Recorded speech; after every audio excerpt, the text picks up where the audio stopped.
Food കഴിക്കാൻ പോയപ്പം കണ്ട കാഴ്ചയാണ് കേട്ടോ. നമ്മളെ ഹോസ്റ്റലിലുള്ള ചേട്ടന്മാരെല്ലാവരും കൂടെ ചേർന്ന് മീൻ വൃത്തിയാക്കണം. അപ്പം ഞാനും കൂടി ഇവരെ കൂടെ.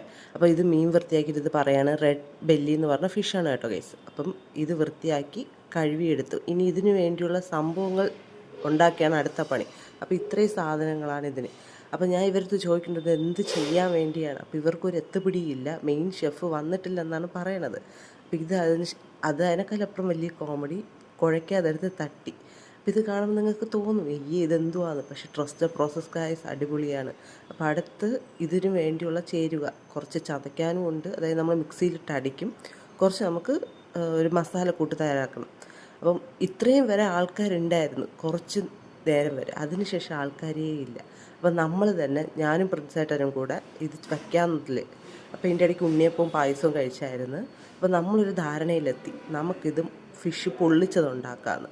അങ്ങനെ നമ്മൾ മസാല ഉണ്ടാക്കി അത് വഴറ്റി, അതായത് വഴറ്റുമ്പം ഉള്ളി, ഇത് തക്കാളി, മുളക് മാത്രം ഇട്ട്, എന്നിട്ട് നമ്മൾ മാഗ്നേറ്റ് ചെയ്ത മീൻ ഇപ്പുറത്ത് ഫ്രൈ ചെയ്യാൻ വെച്ച്. അതിനുശേഷം നമ്മളിതിൽ മസാലയായിട്ട് ഇഞ്ചി, ഗാർലിക്ക്, അതുപോലെ കുരുമുളക്, തക്കാളി, ചെറിയ ഉള്ളി എല്ലാം പേസ്റ്റ് ആക്കിയതാണത്.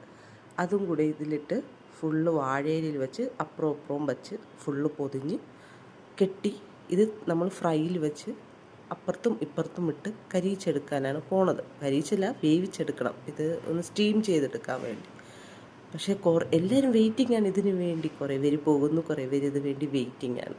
പക്ഷേ സംഭവം ട്രസ്റ്റ് ഗൈസ്, ഇത് എന്താ പറയുക, ഇപ്പം നിങ്ങൾ കാണും ഇതിൻ്റെ ആവി ഇങ്ങനെ എന്ത് മണമെന്നറിയാമോ ഈ മസാല. ഒന്നും പറയാനില്ല. ഇപ്പോൾ ഈ വീഡിയോ എടുക്കുമ്പോൾ കൂടി എനിക്ക് വായിൽ വെള്ളം ഓർമ്മ കണ്ട. അടിപൊളി സാധനം. ഇതും കൂട്ടി ചോറ് കഴിച്ചാണ്ടല്ല, എന്താ പറയുക, ചോറിൻ്റെ ടേസ്റ്റ്. ഇവരൊക്കെ ആദ്യം അവരാണ് കേട്ടോ കഴിച്ചത്. ഇങ്ങനെ ഇളവി പറഞ്ഞു. നമ്മൾ വിചാരിച്ചു മീൻ വെന്തില്ല, ഇത്രയും വലിയ മീനെന്നൊക്കെ. പക്ഷെ അടിപൊളിയാണ്. ഇതാ ഫുഡ് ആയി കഴിഞ്ഞതും എവിടെ നിന്നില്ലാത്ത ആൾക്കാരാണ്. മറ്റേ കാക്കക്കുട്ടി കൈയിട്ട പോലെ ഇഷ്ടംപോലെ ആൾക്കാർ. പറഞ്ഞാൽ 8 മണിക്ക് തുടങ്ങി 10:30 ഈ പണി തീർന്നേനെ.